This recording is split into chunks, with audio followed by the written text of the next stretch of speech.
نبی کریم صلی اللہ تعالیٰ علیہ وسلم نے فرمایا کہ میں نے خواب دیکھا ہے، کچھ لوگوں کو میں نے قمیضیں پہنے ہوئے دیکھا، کچھ کی قمیضیں ناف تک تھیں، کچھ کی پیٹ تک تھیں اور کچھ کی گھٹنوں تک تھیں۔ عمر میں نے تمہیں بھی دیکھا ہے، تمہاری قمیض تو پیروں سے ٹکرا رہی تھی۔ تو حضرت عمر کہنے لگے حضور خواب کوئی دیکھتا ہے، تعبیر کوئی بتاتا ہے، پر یہاں کمال یہ ہے کہ خواب بھی آپ نے بتایا ہے، تعبیر بھی آپ ہی بتائیں گے۔ حضور پھر بتا دیں اس خواب کی تعبیر کیا ہے؟ تو حضور نے فرمایا تعبیر یہ ہے کہ کسی کا دین ناف تک، کسی کا گھٹنوں تک، کسی کا پیٹ تک، اور عمر تو سارا ہی دین میں لپٹا ہوا ہے، تو سارا ہی دیندار ہے، سارا ہی۔ حضرت عمر فاروق رضی اللہ تعالیٰ عنہ آئیڈیل ہیں، ایک ہیرو ہیں۔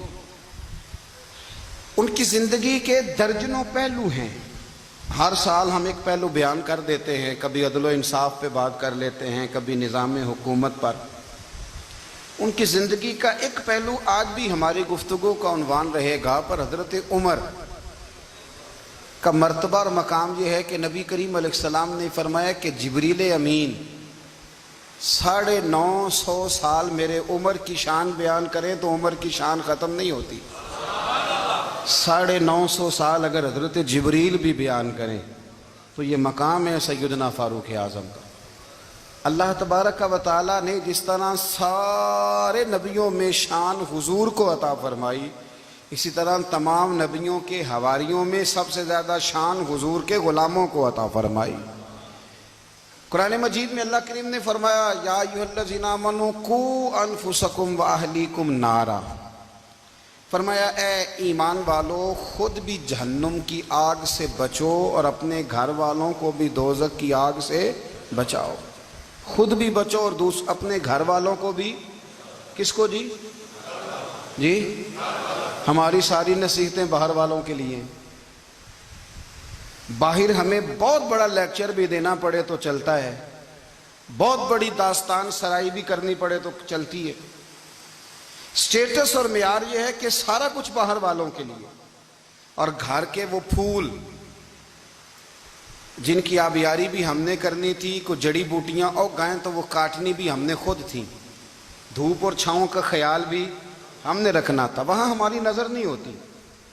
پڑوسی کے بچے کیا کر رہے ہیں یہ سارا پتہ ہوتا ہے، اور میرے گھر میں کیا گل کھل رہے ہیں اس کی مجھے خبر نہیں ہوتی۔ حضرت عمر فاروق نے جب یہ آیت نازل ہوئی تو فوراً عرض کیا یا رسول اللہ صلی اللہ علیہ وسلم اس کا کیا مطلب ہے کہ خود بھی دوزخ کی آگ سے بچو اور اپنے گھر والوں کو بھی بچاؤ؟ تو نبی کریم علیہ السلام نے فرمایا عمر اس کا مطلب یہ ہے کہ جن چیزوں کا اللہ رسول تمہیں حکم دیتے ہیں تم اپنے گھر والوں کو ان چیزوں کا حکم دو، اور جن چیزوں سے اللہ رسول تمہیں منع کرتے ہیں تم اپنے گھر والوں کو بھی ان چیزوں سے منع کرو۔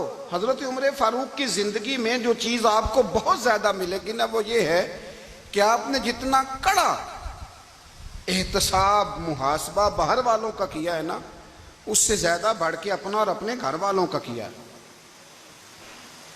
یہ بڑا عجیب معاملہ ہے کہ ہم جتنے لوگ ہیں ہمارا معیار یہ ہے کہ سامنے والا غلط ہے اور میں ٹھیک، یعنی دوسرے کا بچہ گلی میں نظر آ جائے تو اس کی غلطیاں نکلنی شروع ہو جائیں گی، اور میرا بچہ سارا شہر گھوم آئے ایک ٹائر پہ موٹر سائیکل پہ تو ہم کہتے ہیں کہ ابھی بچہ ہے، انشاءاللہ سیانا ہو جائے گا۔ اگر ابا جی آج تک سیانے نہیں ہوئے کہ اس کو سمجھا لیں تو پھر بیٹے کا سیانا ہونا تو ہو سکتا ہے کہ وہ 60-70 سال لگ ہی جائیں۔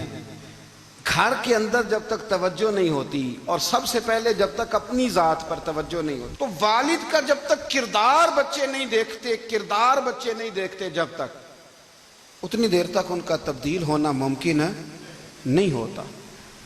حضرت عمر فاروق رضی اللہ تعالیٰ عنہ نا باہر والوں کا بھی بڑا سخت حساب کرتے تھے۔ بڑا ایک گورنر صاحب نے لباس بڑا شاندار پہننا شروع کر دیا تھا تو حضرت عمر نے اتروا کے نا تو انہیں ٹاٹ کا لباس پہنا کے تو اونٹ چرانے کی ڈیوٹی دے دی تھی، اتنا سخت احتساب کرتے۔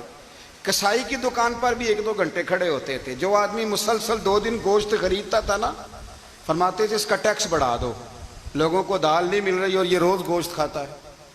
حضرت فاروق اعظم اس کو جزیہ کہا جاتا تھا، یا کچھ اور معاملات ہوتے تو بڑھا دیتے تھے، مسلسل جو 2 دن آدمی گوشت کھاتا تھا، فرماتے تھے مدینے میں غربت ہے، اگر یہ والا نظام تم کرو گے تو غریب لوگ کس کی طرف دیکھیں گے۔ لیکن اس سے زیادہ بڑھ کر جو ان کی زندگی کا معیار اور سٹیٹس تھا وہ یہ تھا کہ اپنے گھر کا خاص خیال رکھتے، خاص توجہ کرتے۔